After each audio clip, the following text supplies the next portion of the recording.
Siapapun yang menikmati, menerima dan menggunakan hasil korupsi akan ditelusuri dan bisa terjerat pidana. Apakah orang terdekat Harvey mungkin bisa terjerat dalam kasus korupsi timah ini? Kita bahas bersama ahli hukum tindak pidana pencucian uang. Ia juga Dewan Pertimbangan Masyarakat Hukum Pidana dan Kriminologi Indonesia, Yenti Ganasi. Selamat sore Bu Yenti. Selamat sore.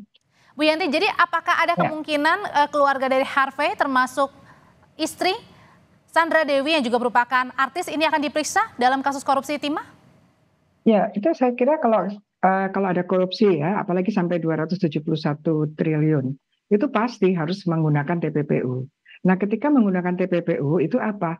Bukan ada kemungkinan, sangat harus orang terdekatnya atau aliran dana dari tersangka korupsi itu kemana saja. Nanti akan kelihatan, itu akan kelihatan. Dan saya kok belum mendengar ya bagaimana tentang respon PPATK tentang hal ini ya, karena itu kan terjadinya 2015 sampai sekarang, sampai kemarin itu ketahuan. Itu kan aliran dananya masih ada.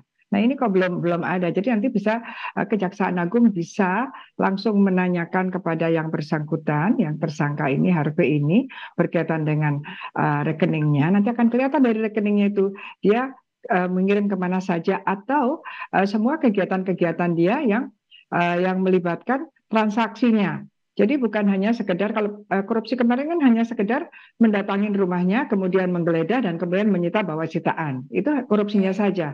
Tapi kan itu tidak signifikan. Yang paling signifikan adalah uang hasil kejahatan dari 271 triliun entah berapa orang itu kemana saja dan siapa. Yang orang terdekat pasti nomor satu yang akan dimintain keterangan atau termasuk pihak keluarga, istri gitu atau suami ya, misalnya.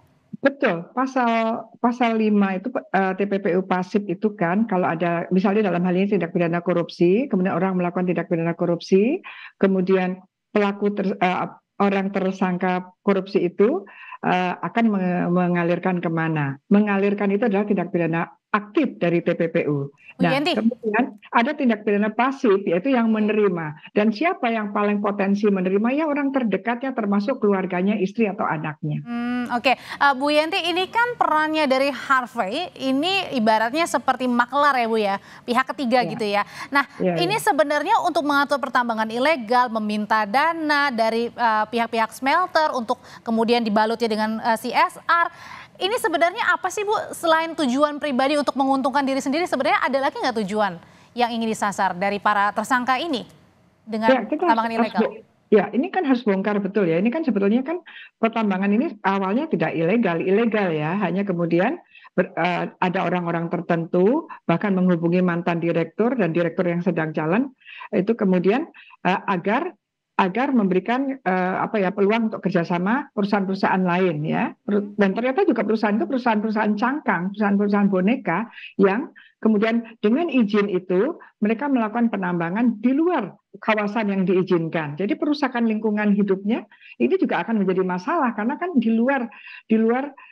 izinnya. Ini ada penambangan liar artinya gitu kan. Belum lagi penambangan yang tidak liar tadi, yang legal tadi, itu kan biasa kalau sudah ada izin kemudian harus ada smelter, perusahaan smelternya yang menggunakan itu perusahaan itu kemudian dia membuat sistem smelternya, kemudian ini nanti juga ada ekspornya, diekspor kemana, ini panjang, ini besar, banyak sekali siapa saja yang menikmati gitu ya, dan kemudian dari hasil penyewaan kan menyewakan peralatan juga proses tentang tata niaga komoditas timah ini, kemudian ada penyewaan peralatan. Pasti ini ada backing yang kuat juga ya Bu di dalamnya ya?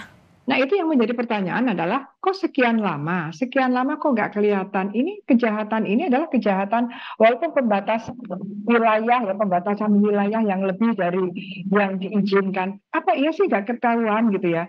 Kalau nggak salah itu kan sekitar kerusakannya itu sekitar 4 kali DKI gitu ya. 4 kali DKI itu besar sekali. Sementara Hong Kong saja itu hanya sebesar Jakarta Selatan. Ini luar biasa kerusakan korbannya itu seperti itu. Nah, segitu besarnya seperti itu, kok tidak ada yang curiga? Artinya gini, negara ini kan ada pengawasnya ya, ada mekanisme siapa sih pengawas-pengawasnya, Baik. siapakah yang memberikan izin. Bagaimana kalau izin itu kemudian Oke, disalahgunakan jadi atau tidak hanya berhenti sampai di 16 tersangka ini ya Bu ya? sangat, kalau Oke, ada TPPU-nya Bu bisa Yenti. jadi dua kali lipat itu Nah, nanti. untuk menelusuri tadi dugaan tindak pidana pencucian uang, tadi kan harus dilihat juga sama keluarga terdekat ya gitu. Nah, tapi Ya. gimana caranya membuktikan antara tindakan TPPU dengan mungkin gaya hidup dari masing-masing tersangka, ya mungkin pelesiran, berpergian ke luar negeri dengan menggunakan pesawat mewah dan lain sebagainya, gimana itu Bu untuk menelusuri mana TPPU dan mana yang uang pribadi? Ini, jadi kan nanti kan dari dia keterlibatan dia dengan korupsi, ini kan baru korupsinya ya, kalau nggak salah kan pasal 2, pasal 3, data pasal 11 Undang-Undang Korupsi. Dia dapat uang, gitu kan. Nah, mulai kapan dia terlibat itu? Terlibat itu kan nanti akan kelihatan tuh alirannya, aliran dananya.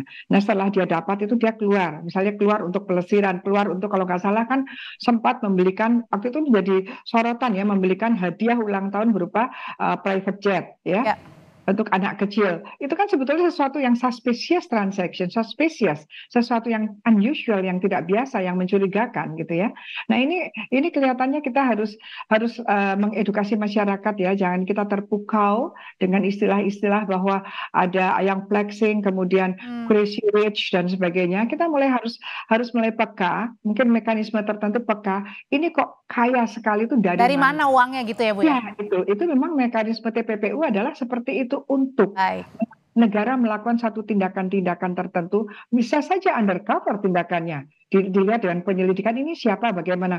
Jadi jangan masyarakat juga dibuaikan, Baik. dibuat terpukau Baik. dengan orang kaya sekali dan dibiarkan akhirnya seperti ini. Sudah terlalu lama ini. Dan yang paling penting juga Artinya bukan apa? hanya tindak pidana korupsi, tapi aliran tindak pidana pencucian uangnya juga harus ditelusuri ya. Harus, saya kira kejaksaan pun Baik. sudah sangat biasa itu Baik. harus dia cari sampai siapa, uangnya kemana, Oke, alirannya dan baik. bisa Kalau kembali gitu. kepada masyarakat. Bu Yenti Garnasi, terima kasih untuk informasinya sore hari ini di Kompas Petang. Saya selalu Bu. Terima kasih.